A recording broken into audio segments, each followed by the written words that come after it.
എറണാകുളത്ത് വന്നിട്ട് സീ ഫുഡൊക്കെ കൂടി നല്ലൊരു ഊണ് കഴിക്കാൻ വേണ്ടി കിടിലൻ സ്പോട്ട് നോക്കി നടക്കുന്നതാണ് നിങ്ങളെങ്കിൽ ഈ ഒരു വീഡിയോ ഇപ്പൊ തന്നെ സേവ് ചെയ്ത് വെച്ചോ. ഒരു മസ്റ്റ് ട്രൈ സ്പോട്ടാണിത്. ഹേയ് ബഡീസ്, ഞാൻ ബീബി.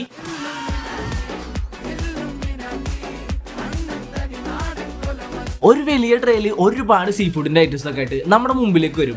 അതിൽ നമുക്ക് ഇഷ്ടമുള്ള ഐറ്റംസ് ഒക്കെ ചൂസ് ചെയ്യാൻ പറ്റും. നമ്മ ഫിഷ് ഫ്രൈ ഒക്കെ പറഞ്ഞെങ്കിൽ അപ്പൊ തന്നെ ഫ്രൈ ചെയ്ത് ചൂടോടെ തന്നെ നമുക്ക് സർവ് ചെയ്ത് തരും. ഇവിടുത്തെ ഈ ഒരു നോർമൽ ഊണിനെ കൂടെ തന്നെ 5-8 തരം കറികളും 3 തരം ഒഴിച്ചുകറികളാണുള്ളത്. ഉണക്ക ചെമ്മീനും കായം കൂട്ടി വെച്ച് ചാറേറി ചോറിലേക്ക് വെച്ചിട്ട് സ്പെഷ്യൽ ഐറ്റംസ് ആയിട്ടുള്ള ആവോലി, നങ്ക്, ഏരി, നെയ്മിന്റെ ഒക്കെ ഫ്രൈയും ചെമ്മീൻ റോസ്റ്റും ചെമ്മീൻ പീരയും ഫിഷ് കറിയും കൂടെ പരിപാടി തുടങ്ങി. ആ സ്പെഷ്യലെ കൂട്ടി ഊണ് കഴിക്കാൻ സംഭവം അടിപൊളിയായിരുന്നു. ഓരോ കറിയും ഒന്നിനൊന്നും വെച്ചിരുന്നു. അതിലെനിക്ക് ഏറ്റവും കൂടുതൽ ഇഷ്ടപ്പെട്ടത് ഈ ഒരു ആവോലി ഫ്രൈയും ചെമ്മീൻ റോസ്റ്റും പിന്നെ ഏരി ഫ്രൈ ഒക്കെ ആയിരുന്നു. സംഭവം മസ്റ്റ് ട്രൈ ആയിട്ടാണ്. ഊണൊക്കെ കഴിച്ചു കഴിഞ്ഞിട്ട് ലാസ്റ്റ് അവിടെ നിന്ന് പായസവും പിന്നെ ആപ്പിൾ കസ്റ്റാർഡും മാംഗോ കസ്റ്റാർഡും കണ്ണൂർ കോക്ടെയിലെ കുടിച്ചിട്ടാണ് നമ്മൾ അവിടെ നിന്ന് ഇറങ്ങിയത്.